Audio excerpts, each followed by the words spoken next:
जाजपुर मार्कंडपुर रे सुबास को केवल प्रशासन भरोसा। कथारे अछि संसार भितरे घर करिथिले पत्थर पड़िले सही। पत्थर पड़िथिले चली थांता, किंतु जदि पहाड़ खसी पड़े तेबे छाती सहिब केमिति। जे दिने परिवार बोझ को हसी हसी बोही चली थिला, से आज आउ कहा पई बोझ पलटि जाइछि। आउ से बोझ को बोहिबा पई पाखरे केही नाहंती, केवल 4.5 वर्षर पुओटीए। से पुणी बात रोगरे पीड़ित। दुई जन पत्नी प्रथमे जहाँ को हाथ धरी थिले संतानहीनता जना पड़िबा परे प्रथम पत्नी को स्वीकृति नहीं कले द्वितीय विवाह। बेस हस खुशी रे चलीथिला संसार। हठात केउआड़ू के जानी माड़ी आसिला कलाहांडिया मेघ तोफान। आउ तोफान थमिबा बेलकू सबु किछि होई जाइथिला उलट पालट। कथारे अछि दैव दौड़ी मनीष गाई, जेणिकी आड़ई तेणिकी जाई। बापा चलीगले आर पारिकू।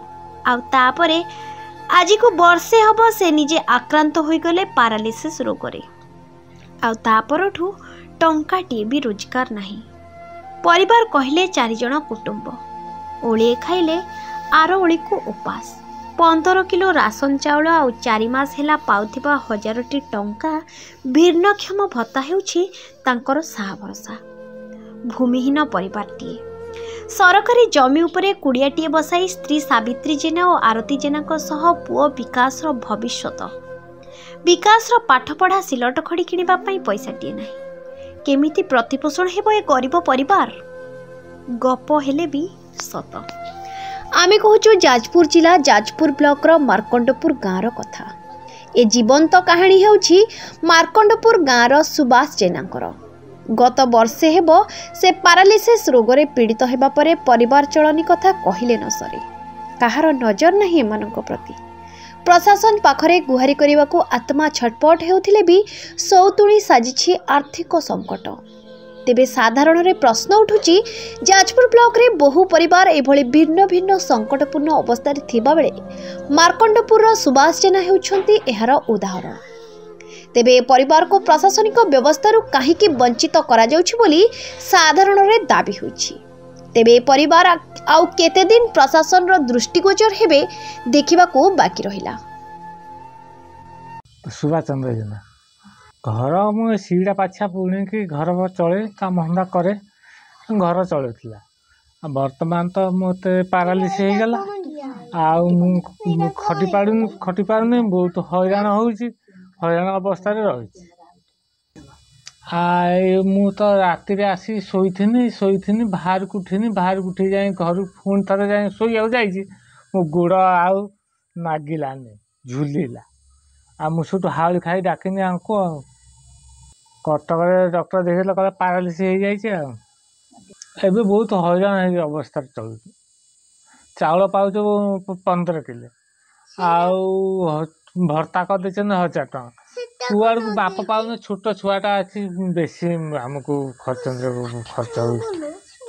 कौटू गाँव में क्या अटा पकटे मागुचु पैसा 10 टଙ୍କା 25 टଙ୍କା दौरान गाँव में मागिला बेलू। आ सरकार तरफ पाई चाउल पाउचु 15 किलो आउ 1000 टଙ୍କା ना आउ किसी ना। घर परिवार 4 जन चाउल खंडा से पाऊनी बड़ जन मसे खंड खाए मु 3 मास चाउल देछि। आ मासे जाउछि आउ हैरान अवस्था है कि मागी जाची खाऊछु। आ कौन कर सरकार जगार घर टे कर जमबाड़ी किसी ना आ रहीचु। आ कौन कर सरकार को दाबी करूँ कि साहाय्य कले अवश्य टे भलरे टे चलन।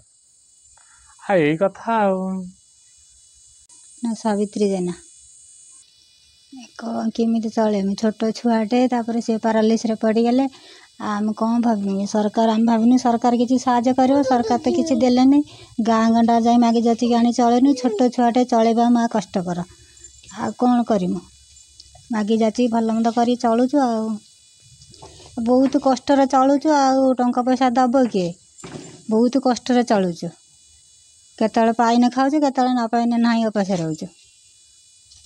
आ छोट छुआटे ताको नेकी बहुत कष्ट रहीचु। आ ना पाठ पढ़े पारुन पैसा पाउन सिलट खड़ी किणी पारुन। आ पाठ पढ़े मु केमिति ସିନା ପଇସା ପାଇନେ ସିଲଟେଇକି ଖଡ଼ିଟେ ଆଣିକି ପାଠ ପଢ଼େଇମୁ ଆଉ ପଇସା ତ ପାଉନି ଘର ଚଳିବା ପାଇଁ ଖାଇବାକୁ ତ ବେଳେ ବେଳେ ପାଉନି ଉପାସ ରହୁଛୁ ଅଧା ବେଳେ ଆଉ କ'ଣ କରିମୁ ସେମିତି ଆମେ ଭାବୁଥିଲୁ ସରକାର କିଛି ଆମକୁ ସାହାଯ୍ୟ ମିଳିବ ସରକାର ତ କିଛି ମିଳୁନି ସେଇ ଚାଉଳ ଯାହା ମିଳୁଛି 15 କିଲୋ ସେଇ 1000 ଟଙ୍କା ସେଇଥିରେ ଦୁଃଖ କଷ୍ଟ 1500 ଚଳୁଛୁ ସିଆଡ଼କୁ ଦେଖିଲା ବେଳକୁ ଯେଉଁ କଷ୍ଟକୁ ସେଇ କଷ୍ଟ ଏ ଗାଁ ଗଣ୍ଡା କରୁଛୁ ଗାଁ ଗଣ୍ଡାରେ ମାଗି ଯାଚିକି ଆଣି ଚଳୁଛୁ ଆମେ ଦାବି କରୁଛୁ ଆମର ଭୂଇଁରେ ଗାର ନାହିଁ ନିର୍ଭୂଇଁ ଲୋକ ଆମେ ଦାବି କରୁଛୁ ଆମେ କେମିତି ଭଲରେ ରହିମୁ ଛୋଟ ଛୁଆଟେ ନେଇକି ଗୋଟେ ରୋଗୀ ନେଇକି ରହିମୁ ଆମେ କିଛି ସରକାର ସାହାଯ୍ୟ କରନ୍ତୁ।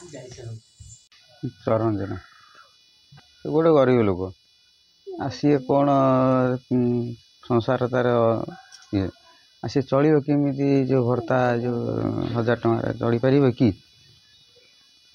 2 ଦିନ ପାଇଁ ନାହିଁ ତାର ପାରାଲିସ୍ ହେଇଯାଇଛି ଆଉ ସରକାର କିଛି ଅନୁଦାନ ଦେନେ ସିଏ ଭଲ ଟିକେ ଚଳନ୍ତା ଆଉ ଶୋଇଥିଲା ଭୋରୁ ଆସି ଦେଖିଲା ବେଳକୁ ତାର ଏମିତି ପରିସ୍ଥିତି ଆଉ ଗୋଡ଼ ଚଳୁନି ହାତ ଚଳୁନି ମେଡ଼ିକାଲ ଯାଇଥିଲା ପାରାଲିସ୍ ବୋଲିକି ଡକ୍ଟର ଡିକ୍ଲେୟାର କଲା ଆଉ ଏଇନା ଘରେ ପଡ଼ିଛି ଆଉ କ'ଣ କରିବା ଦୁଃଖ କଷ୍ଟରେ ଚଳୁଛନ୍ତି ଆଉ କେମିତି ପଇସା ଆଣିବ ସେ ଭର୍ତ୍ତା ପଇସାରେ ଯାହା ଭିତରେ ବେଳେ ଖାଇ ଭଳେ ଉପାସ ରହିକି ରହୁଛନ୍ତି ଆଉ କ'ଣ କରିବା। ଯାଜପୁରରୁ ଦିलीप शंकर बेहेराଙ୍କ ରିପୋର୍ଟ ଓଡ଼ିଶା ସଂଗ୍ରାମ ନ୍ୟୁଜ୍।